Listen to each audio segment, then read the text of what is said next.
우리 다 함께 신약성경 마태복음 24장, 25장 두 장의 말씀을 함께 봉독하겠습니다. 사실 마태복음 24장 1절에서 마태복음 25장 46절까지 총 우리 97절을 읽고 싶은데 그 가운데 24장 42절에서 51절에 있는 말씀을 제가 봉독하겠습니다. 97절 가운데 일부분을 읽겠습니다. 사실 우리가 이렇게 마태복음 24장 25장에 장으로 이렇게 나뉘어져서 그렇지 한 장입니다. 그것은 마치 누가복음 15장과 16장도 한 장입니다. 이게 장을 나눠서 그렇지. 그래서 15장, 누가복음 15장은 읽는 것을 찾는 것, 돌아오는 것인데 16장의 청지기는 바로 잃어버린 자, 죽은 자, 사망이 된 자들을 생명으로 바꾸는 일을 우리가 하는 것입니다. 다른 것 없습니다. 예수를 건네는 것입니다. 예수를 손에 쥐어주는 것입니다. 그래서 마태복음 24장, 25장도 이렇게 학자들이 3세기 학자들이 나눴는데 사실은 한 장이나 다름없습니다. 우리 마태복음 24장 42절에서 51절 제가 봉독하겠습니다.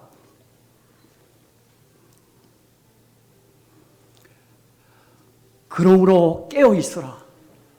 어느 날에 너희 주가 임할는지 너희가 알지 못함이니라. 너희도 아는 바니 만일 집 주인이 도적이 어느 경점에 올 줄을 알았다면 깨어 있어 그 집을 뚫지 못하게 하였으리라. 이러므로 너희도 예비하고 있으라. 생각지 않은 때에 인자가 오리라. 충성되고 지혜 있는 종이 되어 주인에게 그 집 사람들을 맡아 때를 따라 양식을 나눠줄 자가 누구뇨? 주인이 올 때 그 종에 이렇게 하는 것을 보면 그 종이 복이 있으리로다. 여러분 잠깐 예수님이 말하는 복은 우리가 생각하는 복하고 좀 다르죠? 그렇죠? 우리가 생각하는 복과 성경이 말하는 복은 좀 다릅니다. 우리 45절, 46절은 한번 다 같이 한번 제가 너무 중요해서 한번 같이 한번 읽겠습니다. 다 같이 한번 읽겠습니다. 시작. 충성되고 지혜 있는 종이 되어 주인에게 그 집 사람들을 맡아 때를 따라 양식을 나눠줄 자가 누구뇨? 주인이 올 때에 그 종에 이렇게 하는 것을 보면 그 종이 복이 있으리로다. 내가 진실로 너에게 이르노니 주인이 그 모든 소유를 저에게 맡기리라.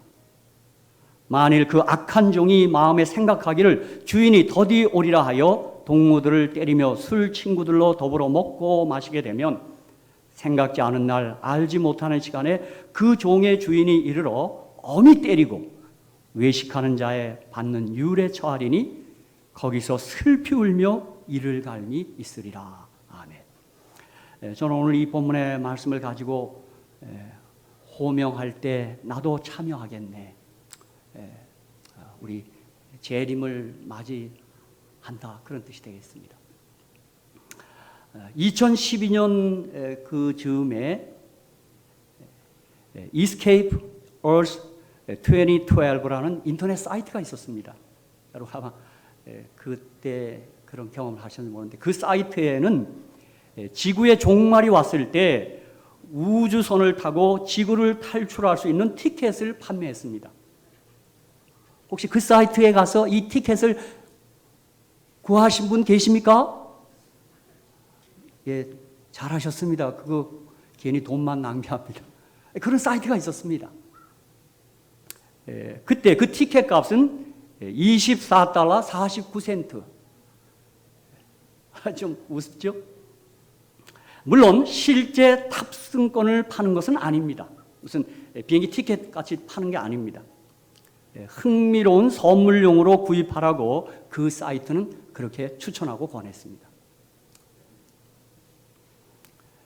저는 이 사건과 함께 그 프랑스 작가 가운데 베르베르 베르나르라는 아주 공상 과학을 쓰는 작가가 있습니다. 이분이 쓴 개미라는 소설도 있습니다. 한번 어느 때 여러분 소설이지만 한번 시간이 나실 때 한번 아주 상상과 추리력이 아주 뛰어난 작가입니다. 이 작가가 쓴 프랑스 작가인데 빠삐용이라는 소설이 있습니다. 이 소설도 공상과학 소설인데 이 소설의 내용은 그렇습니다. 극도로 오염된 지구에서 살 수 없는 인간들이 광자 추진 우주선 빠삐용을 타고 지구를 떠난다는 스토리입니다. 그러니까 이 소설가 눈에도 이 지구촌이 좀 문제가 많다 그렇게 생각한 것 같습니다. 이 소설 가운데는 각 분야에서 선별된 지구인 14만 4천 명이 새로운 행성을 찾아 나서는데 마치 노아의 방주를 연상시키는 것입니다. 이 작가가 성경 아는 사람 같아요. 14만 4천 명을 모아서 비행선을 타고 이 지구를 탈출하는 것입니다. 소설은 이렇게 끝을 맺습니다. 2명의 생존자만 남아서 원시 상태의 지구와 비슷한 행성에 도착해서 새로운 삶을 시작한다. 이게 소설의 끝입니다. 그러니까 두 사람 남아야 되겠죠. 그래야 또 계속 이렇게 생육하고 번성. 제가 오늘 이 이야기를 시작하는 이유는 지금 우리 모두는 어느 경점에 살고 있느냐 하는 것입니다. 오늘 우리가 방금 읽은 본문 말씀 가운데도 이 경점이라는 단어가 나오죠. 42절에 만일 집주인이 도적이 어느 경점에 올 줄을 알았다면 깨어 있어. 아마 우리 모두는 한결같이 이러한 동일한 답을 답할 것입니다. 영혼의 언저리에 살고 있는 게 분명합니다. 저는 자꾸 이런 생각을 합니다. 이렇게 우리가 하루하루 가면 마침내 재림을 맞이할 것입니다. 그날은 대단한 날일 것입니다. 정말 엄청난 날일 것입니다. 그날이 분명히 있을 것입니다. 그러니까 하루하루 가는 게 전 참 기쁘다고 생각합니다. 한편으로 늙으니까 그러나 그렇게 생각하지 않습니다. 100세를 살아본 김영석 교수에 의하면 65세가 인생의 최고 절정기랍니다.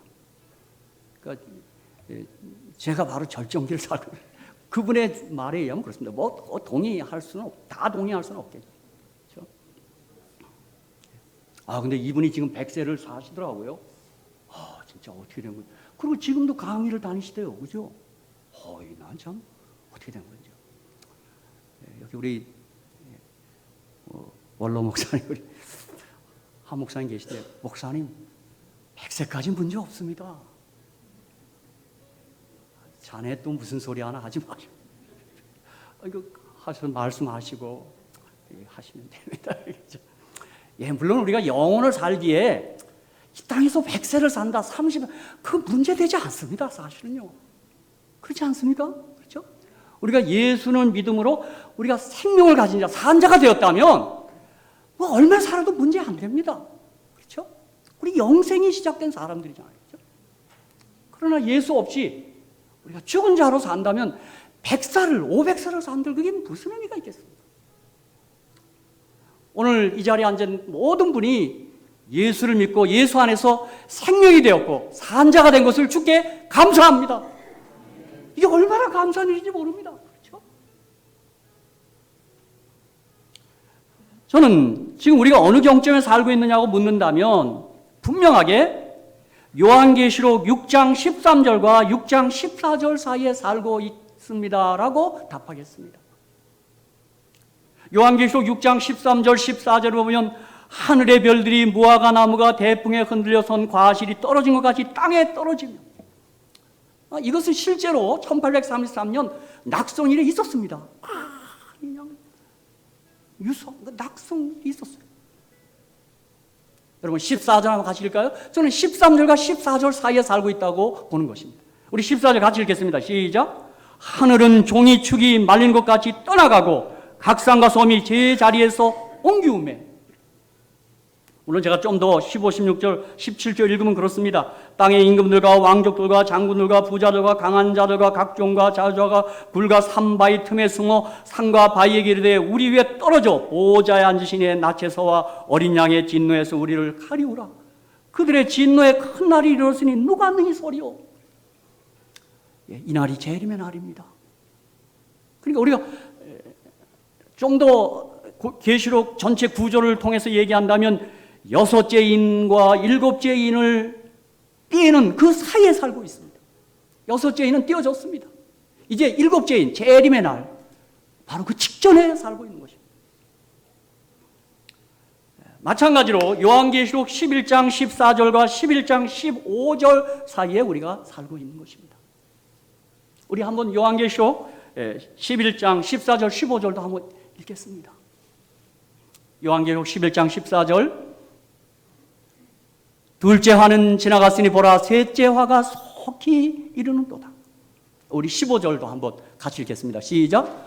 일곱째 천사가 나팔을 불매 하늘에 큰 음성들이 나서 가로되 세상 나라가 우리 주와 그 그리스도의 나라가 되어 그가 세세토록 왕노릇 하시리로다 하니. 그러니까 일곱째 천사, 여섯째 천사 그 사이에 우리가 지금 살고 있는 겁니다. 일곱째 천사는 재림의 때를 얘기하는 겁니다. 그때 이 세상 나라가 우리 주님의 나라로 바뀝니다. 정말 생명의 나라, 여기 죽음의 나라가 아니라 우리 주님, 생명의 왕이신, 생명의 세력을 가지신 예수 그리스도가 왕이 되어 통치하는 나라. 이게 재림의 때입니다. 이것도 다시 말씀드리면 여섯째 나팔과 일곱째 나팔 사이에 우리가 살고 있는 것입니다. 이제 일곱째 인이 떼어져서 주님이 재림하실 터이고 일곱째 나팔이 울려 퍼질 때 이 땅의 역사는 끝나고 새하늘과 새 땅의 역사가 시작됩니다. 여러분, 우리 정말 중요한 때 살고 있습니다. 할렐루야! 정말 중요한 때 우리가 살고 있습니다. 그런데 이 요한계시록 읽어보면 여섯째 인과 일곱째 인 사이에 요한계시록 7장이 딱 삽입장으로 들어가 있습니다. 그리고 요한계시록 9장과 이 11장, 즉 여섯째 나팔과 일곱째 나팔과 사이에 요한계시록 10장이 삽입장으로 딱 들어가 있습니다. 그러니까 여섯째 인과 일곱째 인이 떼는 그 사이에 계시록 7장 인치는 천사가 있고요. 여섯째 나팔 요한계시록 9장과 요한계시록 11장, 일곱째 나팔 사이에 요한계시록 10장이 있어요. 10장은 우리가 아시는 대로 그 임동되었던 작은 책이 개봉, 열립니다. 그것을 먹습니다. 작은 책을 먹는데 입에는 달나 배에는 쓴 경험을 합니다. 그렇기 때문에 저와 여러분이 요 여섯째인과 일곱째인 사이에 살고 여섯째 나팔과 일곱째 나팔 사이에 사는 까닭에 계시록 7장에 있는 것처럼 저와 여러분은 인침을 받아야 합니다. 그게 오늘 이 시대에 사는 우리들의 할 일입니다. 인침을 우리가 내가 받는 게 아니라 잘 수동적이니까 인침 받아야 합니다. 그리고 계시록 10장에 있는 것은 그 닫힌 책, 구약에 보면 닫힌 책은 이 다니엘 이 12장 같은 데 보면 다니엘아 마지막까지 이 책을 봉함하지 말라. 그 다니엘서 맞습니다. 근데 그 책이 빨리 왕래하고 지식이 더하는데 많은 사람들이 마지막 때가 되면 다니엘서를 막 왕래하면서 다니엘의 지식이 알게 되는 것입니다. 그러므로 저는 감히 말씀드립니다. 우리가 이 여섯째 나팔, 일곱째 나팔 사이에 사는 까닭에 우리는 작은 책 다니엘, 그 쌍둥이 책 요한계시록을 익히 알고 그 책 예언의 말씀대로 살아야 하는 것입니다. 그게 우리가 이 시대에 사는 우리들의 할 바입니다. 그래서 예수님도 마태복음 24장 15절 16절에서 어떻게 특별히 구약에서 다니엘서를 딱 지목해놨어요. 39권의 책이 있는데 한번 같이 읽겠습니다. 시작. 그러므로 너희가 선지자 다니엘의 말한 바 멸망에 가증한 것이 거룩한 것을 한 것을 보거든 읽는 자는 깨달을진저 그때 유대에 있는 자들은 산으로 도망할지어다. 그러니까 예수님이 종말에 대한 설교를 이 97개 절로 갖고 2개 장에서 얘기하면서 15절, 16절에 다니엘서를 딱 지목했어요. 이거 읽고 깨달아야 돼. 그리고 환난의 때 어디로 가야 돼요? 좀 도망해야 돼. 여러분 좀 재밌죠? 도망을 해야 돼요. 사람 도망하죠. 주님이 이렇게 얘기하셨어요. 물론 이것은 1차적으로 이스라엘이 AD 70년 로마에 둘러싸였을 때 거기를 피신한 것이 1차적으로 됩니다. 사실 AD 67년 세스티어스 장군이 예루살렘을 포위했습니다. 근데 갑자기 본국에 소환령이 떨어져서 철수합니다. 그 뒤에 3년 뒤에 AD 70년에 다시 로마 군대가 예루살렘 포위합니다. 그런데 그 3년 사이에 주님이 하신 이 감람생한 이 예언, 설교를 알고 들었던 사람들은 예루살렘을 빠져나갔습니다. 그 피신한 지역이 펠라입니다. 펠라. 제가 참 이 성지를 한번 가면 그래도 좀 가서 확인을 좀 해보고 싶어요. 펠라가 어디로?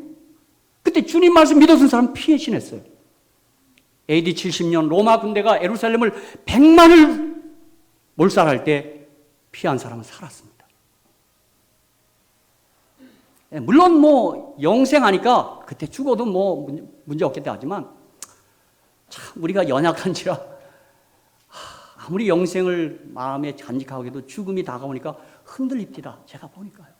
믿음 좋은 사람들 좀 흔들립니다. 주님 우리가 연약한 걸 주님 아십니다. 그렇죠? 그래서 주님은 이때를 겨냥해서 너희는 산으로 도망할지어다. 그렇게 얘기하고 이것은 또다시 재림 직전에 이 6째 나팔, 7째 나팔 사이에 사는 우리들이 어느 땐가는 어쩌면 한적한 것으로 후퇴해야 될지도 모릅니다. 이것이 우리 예언의 선물에 잘 나와 있습니다. 그렇죠? 저는 요즘 뭐 국내 정세나 국제 정세를 가만히 보면서 우리가 거기에 마음을 뺏길 일이 아니고 이 예언적 시간표가 어떻게 될지를 거기에 몰두하셔야 합니다. 오늘 아침에 우리 교과반에서 얘기했지만 우리 한국 소식을 들을 때마다 우리 마음이 좀 안타까워요. 그렇죠? 또 미국도 마찬가지입니다. 뭐 이게 들리는 말들이 그래요. 저는 그러나 여러분이 그것에 너무 마음 뺏기지 마시고 하나님의 예언적 지식에 몰두해 주시기를 주의 이름으로 축복합니다. 어떤 일들이 전개될지 모릅니다. 이 지금 예언들이 어떻게 주님이 예언하신 그대로 진행됩니다. 그런데 여러분 생각지 않은 데 들어옵니다. 제가 보니까요. 생각지 않은 데 들어옵니다. 여러분 한번 생각해 보세요. 우리 동성애가 이렇게 합법화될지 우리가 한 10년 전만 해도 전혀 생각하지 못했어요. 동성애가 합법화된다는 게 갑자기 들어와갖고요. 그죠? 저는 그 입법의 소식을 보면서 창세기 2장에 하나님께서 우리에게 복으로 둔 2가지 제도가 있어요. 가정제도와 안식일제도가 있어요. 그 복이란 말이 있어요. 그런데 이성 간의 결혼, 아담과 하와가 합하여 아이를 낳는데 지금 그런 하나님의 창조 질서에 대한 하나의 공격이다. 난 그렇게 생각하는 겁니다. 그 사건 자체를 보는 게 아니에요. 그렇다면 또 하나의 안식일 제도에 사탄이가 공격을 가할 줄로 저는 기대합니다. 그것도 예언되어 있고요. 계시록 13, 14 이렇게 쭉 보면 예언이 되어 있습니다.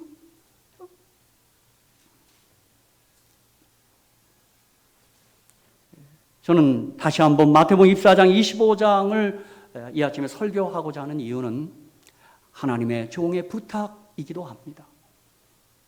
엘렌 화이트께서는 복음사역자 148페이지에서 마태복음 24장은 모든 사람들이 주의하여야 할 중대한 성경 말씀을 강조하기 위해 나에게 여러 번 제시되었다고 그랬어요. 화이트에게 여러 번 24장이 중요하다. 우리는 지금 거기에 기록된 예언들이 전부 성취되어 가고 있는 시대에 살고 있다. 그러므로 목사와 교사들은 자기의 가르침을 받는 사람들에게 이 예언들을 자세히 설명할 것이며 사소한 문제들에 대한 토론을 그치고 영혼의 운명을 좌우할 위대한 진리들을 소개할 것이다. 그렇게 말씀했습니다. 하나님의 종께서 오늘 내다보신 것입니다. 그렇죠? 여러분 몇 절이라고요? 2장이요? 97절입니다. 어느 때 좀 시간 내서 한 번씩 그 한 자리에서 한 97절 한번 쭉 한번 읽는 것입니다. 또 화이트 부인은 고린도서 13장 사랑장을 매일 읽어라, 매일 읽어라 그런 말로 해놨습니다. 뭐 아주 어떻게 이분께서 어떤 것들을 이렇게 지목해서 강조한 성경의 장절들이 있습니다. 마태복음 24장 42절 44절을 제가 다시 한번 읽겠습니다. 그러므로 깨어있으라. 어느 날에 너희 주가 임할는지 너희가 알지 못함이리라. 너희도 아는 바니 만일 집주인이 도적이 어느 경점에 올 줄을 알았다면 깨어있어 그 집을 뚫지 못하게 하였으리라. 이러므로 너희도 예비하고 있으라. 생각지 않은 때에 인자가 오리라. 그렇게 말합니다. 마태복음 24장 25장 총 97절은 예수님께서 감람산에서 주님의 재림에 대해 세상 종말에 대해 말씀하신 재림장입니다. 첫 41절은 24장 1절 41절까지는 재림에 대한 경각심을 주지시키고자 한 말씀입니다. 나머지 56절 24장 42절부터 25장 46절까지는 재림을 어떻게 준비할 것인가에 대한 5가지 비유가 거기 이렇게 쭉 연속적으로 나와 있습니다. 그러니까 이 마태복음 24장 42절부터 25장 46절까지 이 56절이 더 중요합니다. 자, 재림한다 이거예요. 여러 징조들이 나타나요. 그대로 이루어져요. 더 중요한 건 뭐예요? 그 종말, 그 재림을 어떻게 맞이할 것인가. 그것을 주님은 5가지 비유를 가지고 다 얘기한 겁니다. 지금 제가 방금 읽은 42절로 44절은 그 첫 번째 비유입니다. 그 다음에 45절부터 51절까지가 두 번째 비유. 그리고 마태복음 25장에 3가지 비유가 있는 것입니다. 저는 오늘 이 42절로 44절에서 다시 한번 주목하고 싶은 부분은 어디냐면 생각지 않은 때에 인자가 오리라 이것입니다. 사랑하는 성도 여러분, 예수님은 반드시 재림하십니다. 주님 다시 오십니다. 그러므로 우리는 주님을 기다리고 주님을 그리워하고 주님 때문에 설레고 주님을 만난 기대로 늘 감격해서 사시기를 축복합니다. 여러분, 이 설렘이 있어야 됩니다. 다른 설렘보다도, 그 어떤 설렘보다도. 주님 다시 오시면 우리가 주님 만납니다. 그렇죠? 여러분 좀 설레십니까? 아이고, 또 오래 기다려갖고 설레고 뭐고 다 식었어. 제가 이 말씀 드리냐면, 저희 어머니 이 경상도 여인이라 그러지. 제가 우리 어머니 경상도 문둥이 같았네. 우리 어머니 목소리도 크고. 오늘 저희 어머님이 저한테요, 야야, 주님 오시겠나? 예? 깜짝 놀랐어요. 왜 와 이러십니까? 야야, 오시겠나? 그러더니 어머니 오십니다. 좀 더딜지라도 오십니다.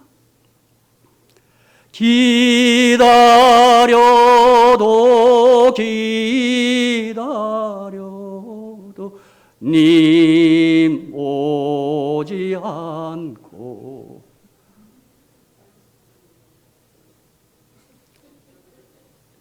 여러분, 제가 어렸을 때 우리 가난할 때 어머니가 행상하러 나갈 때요, 혹은 뭐 장 보러 갈 때, 나갈 때 뭐라 그래요? 뭐라고 떠났어요? 속히 오구마. 곧 오겠다 그래요. 그런데 5시가 돼도 안 와. 예, 주님이 내가 속히 오겠다 하고 떠나신 거예요. 오십니다. 오셔요. 좀 터질지라도 오셔요.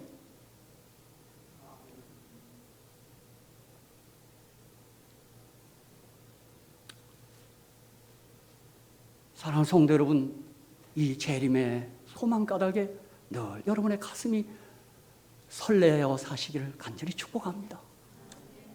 이 설렘 놓치시면 안 됩니다. 주님 다시 오십니다. 그렇죠? 사도행전 1장 9절로 11절 이 말씀을 마치시고 저희 보는 데서 올려가시니 구름이 저를 가려 보이지 않게 하더라. 올라가실 때 제자들이 자세히 하늘을 쳐다보고 있는데 흰옷 입은 2사람이 저희 곁에 서서 가로되 갈릴리 사람들아 어찌하여 서서 하늘을 쳐다보느냐. 너희 가운데서 하늘로 올리신 이 예수는 This same Jesus, 안상홍 뭐 가짜 예수 아닙니다. 이거 그죠? 여러분, 지금 지구촌에 가짜 예수 많습니다. 자칭 메시아 많습니다. 아닙니다. 그 same Jesus 아닙니다. 그거요. 이 예수는 하늘로 가심을 본 그대로 오시리라 하였느니라. 아멘. 여러분, 그런데도 저는 한국에서는 무슨 뭐 신천지니 뭐 그 가짜 메시아가 많은데 나는 그들이 섭섭한 게 아니라 그를 따르는 수많은 사람들이 나는 어떻게 된 건가 이게. 예? 오래 믿었던 사람도 왜 그렇게 되는지 난 그게 이해가 안 됩니다. 그렇죠? 성경을 어떻게 본 겁니까 여러분? 그렇죠? 우리 요한복음 14장 1절로 3절도 한번 같이 읽겠습니다. 우리 다 같이 한번 읽겠습니다. 우리 주님이 직접 하신 말씀입니다. 시작. 너희는 마음에 근심하지 말라. 하나님 믿으니 또 나를 믿으라. 내 아버지 집에 거할 곳이 많도다. 그렇지 않으면 너에게 일렀으리라. 내가 너희를 위하여 처소를 예비하러 가노니 가서 너희를 위하여 처소를 예비하면 내가 다시 와서 너희를 내게로 영접하여 나 있는 곳에 너희도 있게 하리. 아멘. 아멘. 여러분 보세요. 죽자마자 하늘 가는 거 아닙니다. 주님 다시 와서 우리를 영접해서 하늘 있게 하는 겁니다. 답이 있지 않습니까? 그죠? 그런데 지금도 수많은 기독교인들이 소천했다 그러고, 그 성경을 어떻게 보는 건지 나는 이해가 안 갑니다. 여러분, 이미 소천한 사람들이 재림이 기다려질까요? 무슨 재림을 기다리겠어요? 여러분, 사단이 거짓 교리를 통하여 주의 재림의 교리를 무너뜨리고 있는 것입니다. 아멘. 주 예수의 옷이 없어서 그날이 다가오고 있습니다. 그날이 다가오고 있습니다. 자, 마태복음 24장 45절로 51절을 제가 또 읽겠습니다. 우리가 오늘 읽었던 본문입니다. 충성되고 지혜 있는 종이 되어 주인에게 그 집 사람들을 맡아 때를 따라 양식을 나눠줄 자가 누구뇨? 주인이 올 때 그 종에 이렇게 하는 것을 보면 그 종이 복이 있으리라. 내가 진실로 너에게 이르노니 주인이 그 모든 소유를 저에게 맡기리라. 만일 그 악한 종이 마음에 생각하기를 주인이 더디오리라 하여 동무들을 때리며 술 친구들로 더불어 먹고 마시게 되면 생각지 않은 날 알지 못하는 시간에 그 종의 주인이 이르러 엄히 때리고 외식하는 자에 받는 율에 처하리니 거기서 슬피 울며 이를 갈미 있으리라. 저는 이 5가지 비유 가운데 둘째 비유, 우리가 방금 읽은 24장 45절에서 51절까지는 우리 모두가 충성되고 지혜 있는 종이 되어야 할 것이다. 그렇게 주님이 말씀하는 것입니다. 주인에게 그 집 사람들을 맡아 때를 따라 양식을 나눠줄 자가 되어야 한다. 그 말입니다. 복이 있는 사람이 되어야 한다. 그 말입니다. 이 말씀입니다. 여러분, 여기서 우리가 다른 거 말고 양식에 주의하십시오. 여러분, 말씀입니다. 말씀. 재림을 기다리는 사람들은 이 양식, 영의 양식, 생명의 양식, 생명의 말씀, 이 말씀에 풍성한 자들이 되셔야 합니다. 그리고 이 말씀을 나눠주는 자가 되어야 합니다.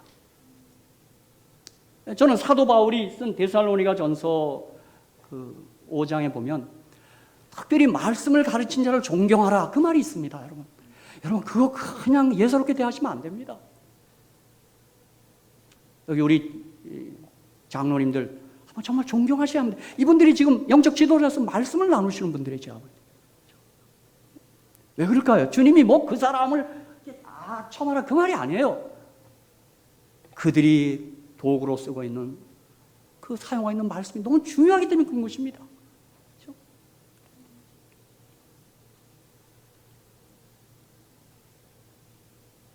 우리 다 같이 골로새서 3장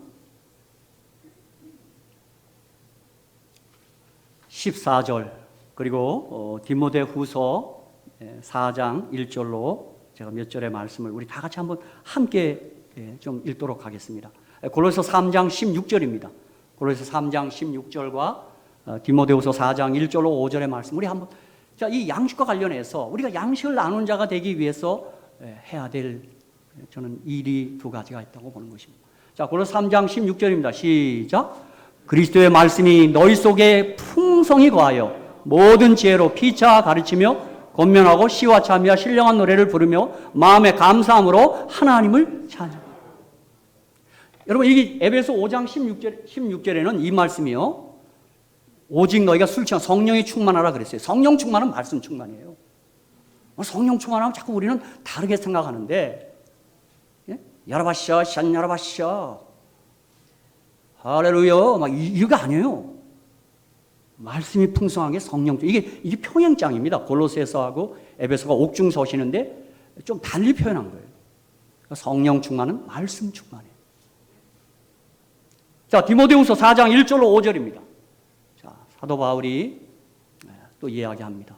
또 다 같이 한번 읽겠습니다. 시작. 하나님 앞과 산자와 죽은 자를 심판하실 그리스도 예수 앞에서 그의 나타나실 것과 그의 날을 두고 엄히 명하노니 너는 말씀을 전파하라. 때를 얻든지 못 얻든지 항상 힘쓰라. 본세 오래 참음과 가르침으로 경책하며 경계하며 권하라. 때가 이르니 사람이 바른 교훈을 받지 아니하며 귀가 가리어서 자기의 사역을 쫓을 스승을 많이 두고 또 그 길을 진리에서 들이게 허탄한 이야기를 쫓으리라. 그러나 너는 모든 일에 근신하고 고난을 받으며 전도인의 일을 하며 내 직무를 다하라. 이 말씀을 나누는 데 있어서 늘 환영만 받는 거 아닙니다. 받지 않습니다. 거절합니다. 그렇죠? 네. 저는 오늘 아침에도 우리 좀 이른 시간에 라비에서 우리 여기 연세 드신 우리 어머니들, 우리 몇몇 집사님들이 전도지 분급에 대한 경험과 그런 얘기를 할 때 참 기뻤습니다. 우리가 말로 안 되면 문서라도 전하고 어떤 형태든 자꾸 전해야 합니다. 듣든지 아니 듣든지 때로 어떤지 못 얻든지. 그리고 그 일과 함께 내 속에 먼저 말씀이 어떻게 돼요? 풍성해야 돼요. 진짜 이게 넘쳐야 줘요. 내가 줄 게 없는 사람은 들은 게 없는 거예요. 제가 국문학 할 때 들은 말이 뭐냐면 읽은 것만큼 말할 수 없고 말하는 것만큼 쓸 수 없습니다. 맞습니까? 우리가 읽지 않으면 말할 게 없어요. 그죠? 제가 전도사 시절에 한번 학생 전도사 때 그 당시에 목회자가 이렇게 귀했습니다. 그래서 한국의 모든 교회가 목회자들을 다 파송하지 못하던 때인데 그때 제가 바로 한 1년 전에 회심하고 이 교회에 들어왔어요. 저 교회 배경이 전혀 없어요. 막 열심히 뛰어다니고 막 열심히 전도하고 다녔더니 그 당시 성교부장님이 그때 홍선수 목사님입니다. 이영민 목사님. 홍선수 목사님 성교부장인데 신학교 3학년 아무것도 모르는 2학년에 편입했는데 사경회를 가라고 한 거예요. 사경회. 근데 제가 그걸 고사했어야 돼요. 사경회가 뭔지도 모르겠어요. 고사해야 되는데 덜썩 예 했어요. 그게 지금 경기도 이천 그 월포리 동산교회예요. 근데 이분들이 시골 생활하고 얼마나 믿음이 신실한 분들인지 제가 전도사 때 학생인데 갔더니 사경회를 새벽에 아침에 오후에 하루에 3번씩 하래요. 여러분 제가 그때 경험입니다. 첫날 했는데 말하기 떨어졌어. 소재가. 뭐 내가 엊그제 예수 믿고 좋다 뭐 이런 얘기만 알고 내가 개인 전도를 하고 다녔지만 제가 뭐 공적 집회를 해본 적이 없어요. 그때 참 겁이 없는 사람이죠. 아주 멍청이죠. 바보죠. 아이고, 제가요 그 다음날부터 그게 사과밭 배밭이 있었어요. 내가 새벽에 가장 일찍 일어나서 그 배밭에 엎드렸습니다. 예수님 할 말 좀 주세요. 할 말. 내가 일주일을 어떻게 보냈는지 모르겠어요. 그리고 저녁 때는요, 이분들이 얼마나 열심히 전도를 했는지 3개 마을에 있는 사람들이 저녁 때 집회로 오는 거예요. 전도 집회로 한다. 그때 그분들이 운송수단이 경운기, 따다다다다다 경운기 있죠? 그걸 몰고 이렇게 여러 마을이 와요. 그 동산교회를. 나는 저녁 때요, 이렇게 집회하기 전에 기다리면서 그 경운기 소리가 총소리 같아. 다다다다다다 하는 것 같아요.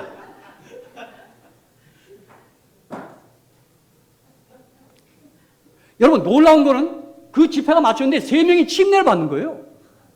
나는요, 아마 아무도 몰랐습니다. 그분들이요. 아마 지금 얘기하면 그분들 기절할 겁니다. 그런데요, 더 놀라운 일은 안식일 설교가 마치자마자 날 딱 붙잡는 거예요. 전도사님, 이번에 침례받고 은혜 받았으니까 오늘 저녁 먹고 천천히 내일 아침 떠나세요. 여러분, 용서하시네. 거짓말했습니다. 장로님, 그때 김초로 장로님입니다. 저 서울에 약속이기 때문에 끝나자마자 뛰어가야 됩니다. 얼른 도망 나왔습니다. 여러분 진짜 그랬습니다. 여러분, 주기 위해서 우리가 먼저 받아야 합니다. 내가 아직 못 준다는 얘기는 이거 없다는 얘기예요, 사실은. 그리고 오늘 우리 교과반에서 얘기했어요. 우리 김기영 집사님. 이 복음을 기본을 잘 갖춰야 돼요. 그거 맞아요. 그 100번 얘기도 맞아. 절대 종교나 윤리 중심이 아닌 생명과 존재 중심으로 이 말씀을 깨달아야 돼요. 예수를 전하는 거예요. 어떤 선행을, 윤리를 원하는 게 아닙니다. 여러분, 이 일을 우리가 열심히 수행하셔야 합니다. 말씀 묵상하고 풍성하고 때로든지 말씀 전하고. 여러분 꼭 목사 아니어도 괜찮아요. 여러분 그 직업 현장에서 예수 생명의 향기를 바라면 되는 거예요. 꼭 무슨 입을 열어서만 전달되지 않아요. 제가 최근에 우리 교회 서적들을 보는데 조지 나이트 박사님 제가 좋아합니다. 이 미국인. 그분도 어떻게 이 교회 들어와서 뭐가 어땠는지 한 7년을 목사를 쉽디다 보니까 하필장한테 여러 번 줄다리기 하다 쉬더라고요. 나 안 한다. 근데 하필장 왜 그러냐고 안 했어요. 근데 그분이 돌이키게 되는 기회를 그가 고백해 놨어요. 올슨 목사가 있습니다. 저도 그분 책도 많이 저술한 사람입니다. 로버트 올슨이에요.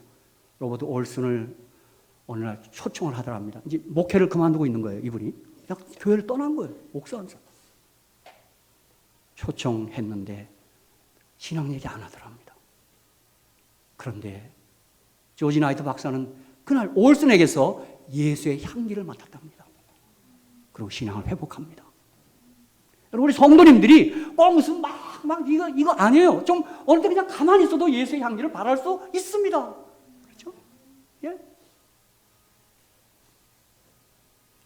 우리가 할 일은 말씀의 부자가 된 일이고 말씀을 나누는 것입니다.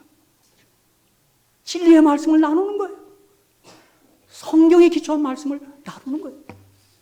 여러분, 우리 다음 달 9월에 있을 우리 김평환 박사님의 이 건강 세미나도 우리 건강이 문제가 아니에요. 우리 목적이 어디인지 아시잖아요, 여러분. 저들에게 영생을 좀 지어주고 싶은 거예요. 영생을 지어주면 끝나는데. 제가 자꾸 제 경험 얘기를 그래서 하는 겁니다. 제가 80년 가을 가난하고 병원 백화점이었던 저, 늘 아프고 늘 우울하고 시리에 빠졌던 제가 예수님 만나니까 저 끝났습니다. 항상 한숨만 쉬고 술 먹고 그냥 술병이나 던지고, 그죠? 세상 망했으면 좋겠다. 전쟁 나서 그냥 다 끝났으면 좋겠다. 그러고 살았습니다, 여러분. 세상이 이렇게 불공평하냐? 예수 만나더니 끝났습니다. 예수 안에서 영생 얻게 하면 기쁘고 천국이기 때문에 제가 기쁘게 끝났습니다. 예? 제가 아프고 가난한 건 제가 말할 수가 없습니다.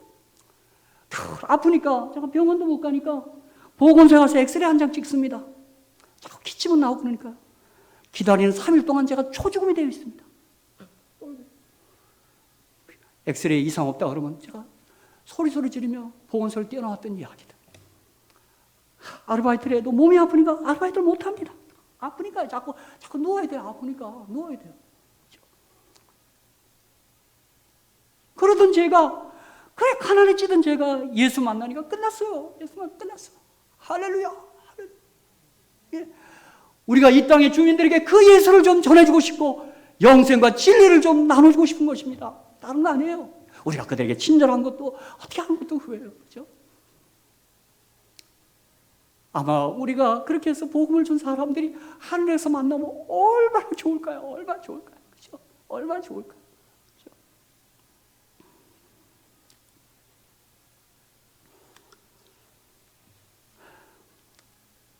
한때 한국교회는 예배 시에 모든 성도가 함께 이런 구호를 외쳤습니다. 지금은 하는지 모르겠습니다만, 주님 다시 오십니다. 준비합시다. 그렇게 기억 혹시 그때 한국에 있었던 분 계십니까?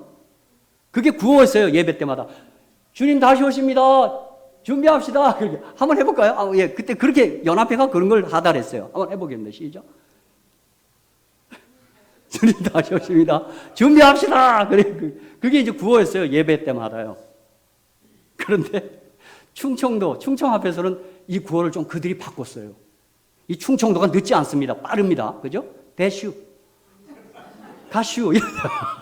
제가 보니까 충청도 절대 느리지 않습니다. 예. 그냥 제일 빠르다며요. 충청도 말이요. 그죠? 예. 물론 이제 제가 보니까 충청도에 가면 아멘은 좀 덜 하는 편입니다. 그래서 제가 장로님께 여기는 왜 아멘 이렇게 안 하냐고 그랬더니 집에 가서 해요. 그리고 이분들은 제가 하기 봉사 때 이제 공중전도에 가서 그 지역에 가서 전도회를 하면 충청도 분들은 집집방문해서 오라 그러면 다 온다 그럽니다. 근데 저녁에 하나도 안 옵니다. 예의가 말라서 그냥 네. 근데 이때 충청 앞에 충청도에서는 주님 다시 오십니다. 준비됐슈? 준비합시다가 아니라 준비됐습니다. 이렇게 했어요. 충청도로요. 여러분 어떤 구호가 맞습니까? 준비됐습니다가 맞습니다. 우리 교인들은 항상 뭘 준비하는데 맨날 뭘 준비, 뭐 10년 뒤에 온 준비된다. 뭐 그게 무슨 얘기예요? 물론 성경이 그 준비에 대해서 얘기한 대목들이 있어요. 요한일서 3장 3절에 주를 향하여 이 소망을 가진 자마다 그의 깨끗하신과 같이 자기를 깨끗하게 하느냐. 깨끗해야 합니다. 우리가. 그렇죠? 히브리서 12장 14절 모든 사람으로 더불어 화평하고 거룩함을 쫓으라. 거룩함을 쫓으라. 이것이 없이는 아무도 주를 보지 못하리라. 거룩해야 돼요. 그게 준비예요. 그죠? 마태복음 7장 21절 23절 나더러 주여 주여 하는 자마다 천국에 다 들어갈 것이 아니요 다만 하늘에 내 아버지의 뜻대로 행하는 자라 들어가리라. 주님 뜻대로 행해야 돼요. 그렇죠? 베드로후서 3장 13절 14절 우리는 그의 약속대로 의에 가는 바 새하늘과 새 땅을 바라보도다. 그러므로 사랑하는 자들아 너희가 이것을 바라보나니 주 앞에서 점도 없고 흠도 없이 평강 가운데 나타나기를 힘쓰라. 그렇게 얘기했어요. 아마 이것들 때문에 우리 교인들이 약간 그렇게 겸손하게 그런가 봐요. 준비합시다. 그래. 근데 충청 앞에는 뭐를 근거로? 준비했슈? 준비했단 말이에요. 했어요. 준비됐어요. 언제든 오시라. 여러분 저는 제가 방금 읽은 말씀들 한마디로 줄이겠습니다. 한마디로요. 예수입니다. 예수. 깨끗해지고 거룩해지고 흠없이 되는 거 예수밖에 없습니다. 우리 선행이 아닙니다. 윤리가 아니에요. 그냥 예수의 예수, 생명이신 죽으시고 부활하신 생명이신 예수를 여러분이 가슴에 품으면 준비 끝났습니다. 왜요?